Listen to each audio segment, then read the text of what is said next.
Hey guys, welcome back to Time with Chaplain Ken. I'm your host, Chaplain Kenneth. I'm glad you're with me today. It's a beautiful week. It's been a busy week. I hope yours has been a good week for you. Um, I don't know if you've noticed or not, but the picture's a lot clearer. I got this new camera that does not have any buttons or whistles on it, and I just found out tonight that you can turn the lens and make it focus better. Go figure. So I guess it's a better picture quality, at least from this side. Maybe it is for you as well, hopefully. Hopefully. Alrighty, we're going through the third step for Allen honors. And now for Allen honors, what I mean by that is for the family members who have loved ones that are in addiction. We've already been through steps 1, 2, and 3 for the drug addict and alcoholic and how that works for them. And now we're looking at, we've been through 1 and 2 for the family. Now this is step 3 for the family. And the third step for the family is exactly the same step for the addict or the alcoholic, because this is a family disease. Family contributes, and family can also help if it's done properly. So when you're learning these principles little by little, hopefully you begin to realize that there are some things you can do to take away the pain and the chaos, or at least the drama on your side. I'm speaking to the family. At least on your side, that you can have some peace and quiet in your own home, because remember, you deserve to have that kind of peace in your home. So the third step is where you make a decision to turn your life and your will over to the care of God as you've come to understand Him. Same step as for the addict and the alcoholic. This is another time for you to make a decision to turn your life and will over to the care of God. That's a huge, huge statement. And what it means, we can pick at it for a little bit together tonight, and we can come to understand what it means to surrender your life and will, and even your loved one, over to the care of God as you've come to understand Him. In the third step, you are learning and you're making that decision to step out of the way. Remember in your second step, and you realize, or at least in your first step, you began to realize that you are tangling with something. You are fighting with a tiger that you have by the tail, and you have no control over this thing. And there are teeth on the other side. And so you realize that you have no strength and no power to do anything about this. You're completely powerless. You're helpless, and you've made that decision to come to believe that there is a God that can help you. Now, your third is where you make that choice to say, okay, I'm going to let Him be God, and I'm going to step out of the way. And this is what third step is trying to help you to come to, is that you need to make a decision to get yourself out of God's way, because remember, you've tried everything. Do I need to go over the list of all the things you tried to do? You tried shaming, you tried guilting, you tried yelling, you tried screaming, you tried withholding yourself, you tried leaving, you tried hiding the bank account, you tried everything. But it didn't work. We tried. Here, I'm going to be honest with you. My mom used to smoke forever and a day, and she was a smoker when we were little. We bought these little bang sticks. They look like little sticks. You stick them in the cigarettes. We would take her cigarettes, and we took half the tobacco out. We'd stick one of these sticks inside, and we put the tobacco back in there, and we'd tap them down to make it look like we didn't touch them. Well, she didn't think we'd do anything like that, and so as she was smoking her cigarettes, they'd explode on her. That didn't work. We got a laugh out of it. She got mad, and we decided we shouldn't do that after that packet, because we did all of them that way. But boy, did she get angry. It didn't change a thing, because her habit never changed. But true to life, when she began to surrender her life and will to God's care a little bit more, the miracle happened. I'll share that with you at the end on how it happened for her. Yeah, the family, we've tried everything, but it doesn't work, because they're not ready to quit. And when they're not ready to quit, they're not going to quit. So what's third step is helping us is to learn how to minimize the damage that we're going through because of what they're deciding to do. All right, so in your third step, you realize that nothing works. You expended all your energy, all your money, all your time. You look like you're 50 years old when you're only 30 now. And you're kind of tired. You're done. Your third step helps you to say, okay, I'm done. I can't win. I can't beat this thing. But there is a God that can. And this is what your third step is, trying to get you to see that though you do not have the strength and the power to change your loved one and to fix this, He does. So the challenge is to turn your life and your will over to the care of God as you've come to understand Him. this step, when you decide to turn your life and will over to God's care, you are learning how to give up and give God permission. You're learning to give God permission to intervene in your life. And why do I say you're giving God permission? Is because God is not a God that forces himself on anybody. That's not what love is all about. Love is a decision. When you decided to love your husband or your wife, it was your choice. And so you decided. That's what made love between the two of you special. You made that choice. Out of every other person in the world, you chose that person. And they chose you. And so when we do the same thing with God and we make a choice to say, you know what, God, this is yours. We're making that choice to give him the permission to intervene. Because without us giving him that permission, he will not jump in and wrestle something out of our hands that we're not willing to let go. Yeah. If we're not willing to let something go, we're still trying to fix it. He's going to step back and say, okay, well, I'm here when you're ready. And I know you're getting ready, but I'm right here. I'm ready to jump in for you, but you got to get out of the way.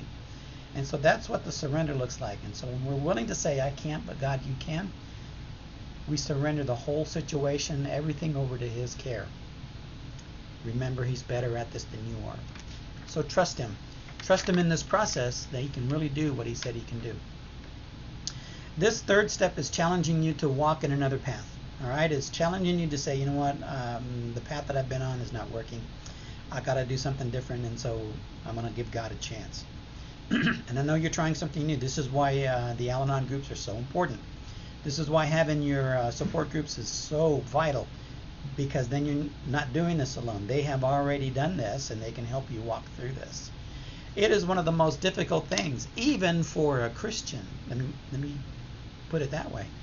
Even for a Christian to learn how to really take their hand off and let God be God. Because especially when it's a loved one and you're asking that loved one to say, you know what, you're really not helping. I've had to do that. You're really not helping the situation. You're making matters worse. And so as a result, what happens when we tell them you're making matters worse? Well, you get your goat up and you're like, you know, wait a minute, what do you mean? I'm the pastor. I know what I'm doing. I know who God is. You can't tell me to leave my son to the wolves. That's unchristian. That's unheard of. Well, you're not leaving him to the wolves. Your third step is where you're leaving them in God's hands. Big difference. So sometimes Christians get their pride up and they say, well, you got to surrender this thing to God. It's kind of like when Nicodemus came to Jesus at night and Jesus told him, you know what, Nicodemus, you need to be born again. Like my friend Tyrena, if you're watching, Tyrena used to tell me that I needed Jesus all the time because I'd give her a hard time over something. Oh, she was joking. And we get a good laugh out of it. But it's true. We don't take it well when people tell us you're not fixing this, you're not helping matters, you're not doing well. You need to surrender your child or your loved one over to God. Well, yeah, it's true. It's true. So when you have a support system that tells you, okay, yeah, you're getting in the way, you're not really helping, all right, listen to them. They know what they're talking about. They've been through this and they're trying to help you. And so swallow the pride, all right? Get the self-righteousness out of the way. Yes, I'm talking to you guys. Get that stuff out of the way, man, because it ain't going to help you, all righty? So allow the miracle to happen. When we're doing a good step 3, we're allowing the miracles to begin to happen in our life. And we, after a while, will learn we've been keeping the miracle from happening because we're in the way, because we're stubborn that way. Yeah. So once you've decided to turn your life and will over to the care of God, you're getting out of his way and you're saying, God, I can't, but I know you can. And that's the prayer he's going to hear the most. Out of all the din of the prayers and the noise of this world, out of all of the cacophony of words that are being spoken, all the stuff that he's hearing down on this planet, he will absolutely hear that prayer that says, I can't, Lord, I can't do this anymore. I need your help. His ears will go up and he go, there's a prayer. I need to hear it. What's going on in this person's life? And once we get out of his way, then it starts to happen. Trust me in this. Trust me. Once we do that, I promise you, as I'm sitting in before you right now and as you're watching this video, he will respond in your life. So then you get to sit back and watch and wait. I know, we're not good at waiting either, but we got to learn how to do that. So we turn our loved one over to the care of God. Once we've done that for ourselves, we then now need to turn our loved one over to the care of God as we've come to understand it. All right? So when we do this, we're doing this lovingly, remember. We're surrendering our loved one to God in a loving way. If we're doing it out of anger or spite, it ain't going to be effective. We'll never find the peace. We'll be angry and we want to curse them into God's hands or something. Yeah, that's not the way to do it. And what we do is we lovingly say that I can't do this for you anymore. You're going to have to ask God to help you. You remember that story I told you last time about step 2, and that person had to surrender his loved one over to God's care? Yeah, I know it's tough. But once you do it, then he begins to get active. So when we do this, we're doing this lovingly, with truth, with trust, with faith, and with a lot of peace in our hearts, knowing that we're turning our loved one over to a God who loves them more than we do. Let's sit with that for just a second. God loves your loved one more than you do. He knows what's best for your loved one more than you do. You think you got the answers to all this stuff? No, you don't. He's got all the resources in the world to act in your loved one's behalf. And once we get out of his way, then he can, and he will. I promise you he will. So it's not out of fear, it's not out of worry, it is out of principle that we're saying, I've surrendered my life to God's care. He's given me peace and grace and mercy. And now I'm going to give him over to my son, my daughter, my husband, my wife, my grandma, whoever it is. And allow God to do the same for them. All right? All right. So, what does that look like in real language? You'll hear these phrases if you go into Al-Anon or if you go into meetings. This means you're not doing for them what they can do for themselves. If your loved one can do for them what they cannot, if your loved one can do something for themselves, then get out of the way. If their arms aren't broken and they can still punch the numbers on their phone and they can still hold it up to their ear and they can still talk, then they can make the phone call to the boss and explain why they're not at work. Then they can call the bill collector. Then they can go to the judge, and then they can call the police. Then they can turn themselves in, or they can sit in jail, or they can do these things. Whatever it is, if they can do it for themselves, then get out of the way. It's not your job. It is not your place. I mean, think about it. If you give a child and you do everything for that child, kid's never going to grow up. Well, if it's an adult now, they're still not going to grow up. You don't want that on your hands, do you? So we've stunted the growth of our loved ones for too long, right? So we step back now and we say, you know what, if they can do it for themselves, then I'm not going to do it. And that's going to be your stand.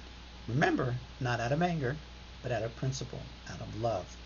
Because you've surrendered your life to God's care, God's going to take care of them to get their job done. So if he's trying to teach them to be responsible by taking them through a few things, then let it happen. Let it happen. This also looks like letting their chips fall where they may. These aren't your chips, by the way. When your loved one develops chaos in their lives and has problems, and it's because of the decisions that they've made, because their addiction got them into a mess, then let the chips fall, their chips fall where they may. In other words, let them suffer the consequences of their own behaviors. Stop rescuing. Stop bailing them out. Stop paying the bills. Don't do that anymore, because then they never have the opportunity to grow. They never have the opportunity to respond and grow and become what God would want them to be. Sorry about that. That was my phone. So let them learn that. This is not rescuing, not enabling, letting them hit their bottom and letting them feel what that feels like. If they don't feel what that feels like, then you can't really help them, okay? We keep cushioning the fall, they'll never figure it out.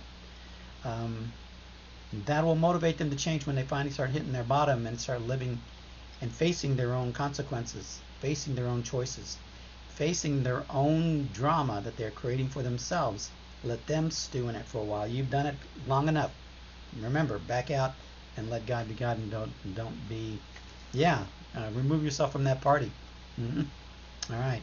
There's a saying in Al-Anon that says, when the pain of remaining the same is greater than the fear of change, then you will surely change.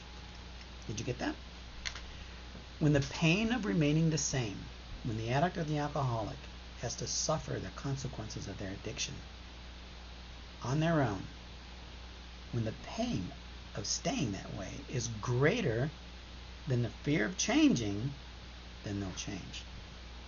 But they've got to get to that place when they feel the pain of what they're doing to themselves, and lovingly detaching, giving them the space to go through what they need to go through, gives them the opportunity to grow. Remember the story in the Bible about the son who wanted his money, his inheritance from his father, and he went and spent it on wild living and drink and all that, and then all of a sudden a famine hit the earth, and nobody gave him any money. He was so hungry he wanted to eat the slop that he was feeding the pigs, and so he comes to his mind and he realizes, you know what, there's plenty of food in my father's house. I'm going to go back. In a moment of clarity, and every addict and alcoholic has to come to that place where they get a moment of clarity and they realize, what in the world am I doing? And so because they've been given that opportunity, they'll get there faster than you think.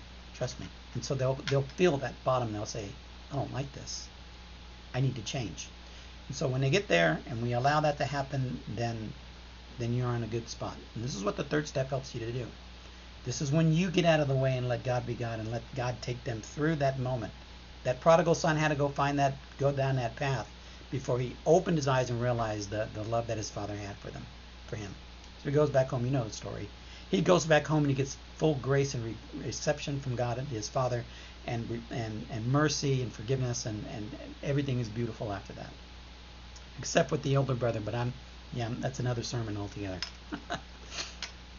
You can read that if you want to. Alrighty. So a healthy spirituality will remind you, and a healthy surrender will also help remind you that you didn't cause this, you can't cure this, nor can you control it. Remember the 3 C's. Nor can you control this. You didn't cause this, you can't cure it, and you cannot control this thing. So when you decide to let God be God in your life and you get out of his way and you take a step back and you say, you know what, honey, I can't help you there. This is on you. You've got to fix this. You've got to work through this. I'm not doing this anymore. You've got to do this. This is on you. Once you do that, then you're allowing God to intervene. Okay? Because you're lovingly doing this, you're allowing God to intervene and work on behalf of your loved one. All right? So when you begin to do this, what happens is your life becomes more peaceful.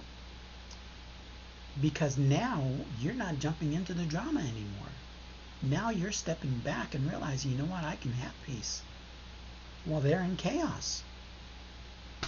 Wouldn't you want to have peace in your home?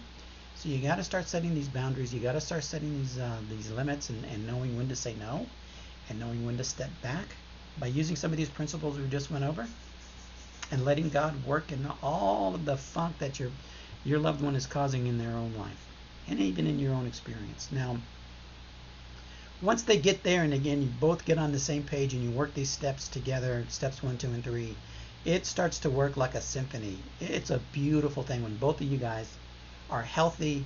He's working his program, you're working your program, and everybody's getting into recovery and they're living these principles, and all of a sudden life is beautiful.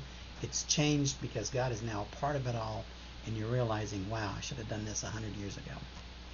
But, oh well, it is what it is, they say. And so when you realize that, never too late to turn it around and say, you know what, I'm going to let God be God in my life and let him start working on my loved one, because I cannot. So that's the third step. Get there quick, family. Get there today. Get there now. Make that decision with you, God, and your group, and come together and find that support. Find that chaplain, pastor, counselor that can help you stick to your guns and help you through this, because this is so millions of people have done this and have found that it is the solution to what they've been going through. So my hopes and prayers are with you. Remember, your third step is letting God have more access into your world. More and more access. A deeper and deeper surrender will bring that peace even quicker, even faster. And it'll stick. And even if your loved one does not follow suit, you can still have the peace that you deserve to have by working the third step, even if it's all by yourself. You can still work this step and still find that peace. And limit the drama and the chaos in your own world. Because do we really need more drama? Especially today, with the way things are going? No, we don't need any more drama in our life. So I hope and pray that this has helped you. If you've liked this video, please like and share it.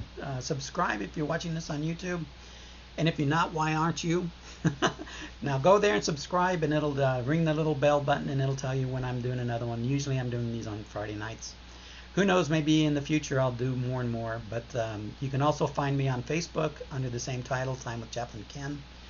Go there, check it out. I have more videos. I did a book review before I did this series. A book review on toxic relationship, toxicity. You want to watch this. Yeah, go back there and check that out. You'll get some good information on why we are the way we are in our relationships. It's a good book. So that's all for tonight. I hope and pray that your weekend is blessed. I hope and pray that God is near you and always with you. And as always, please pay attention to yourself. Okay? God loves you, and so do I. Take care.